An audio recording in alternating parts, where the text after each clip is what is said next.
প্রতি বছরের মতো ২০২৫ সালেও কিন্তু বগুড়ায় বাণিজ্য মেলা শুরু হয়ে গিয়েছে। ১৩ই জানুয়ারি এই শিল্প ও বাণিজ্য মেলার শুভ উদ্বোধন ছিল। যদিও আমি শুভ উদ্বোধনের দিনে অতিরিক্ত ভিড়ের কারণে মেলাতে আসিই নাই, কিন্তু ভাবলাম আজকে গিয়ে ঘুরে আসি। যদিও আমি অনেক রাতের বেলা গিয়েছিলাম, খুব একটা ভিড় ছিল না, তাই আমি ভিডিও করেছি খুব মজা করে। আর মেলাতে এখনো সবগুলো স্টল বসানো হয়নি, আস্তে আস্তে তারা সবগুলো স্টল বসাবে।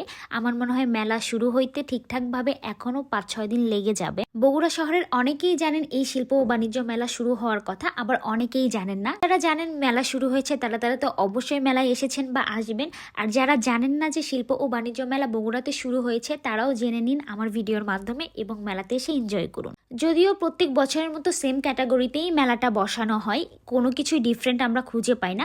তারপরেও এইটা আমাদের বগুড়াতে যে একটা বাণিজ্য মেলা হয়, এটাই আমাদের কাছে অনেক বড় কিছু। তবে হ্যাঁ, এই শিল্প ও বাণিজ্য মেলায় রিজনেবল প্রাইসে কিন্তু সব স্টলে সুন্দর সুন্দর জিনিস পাওয়া যায়। তো অবশ্যই আপনারা বগুড়া শিল্প ও বাণিজ্য মেলাতে আসুন এবং এনজয় করুন।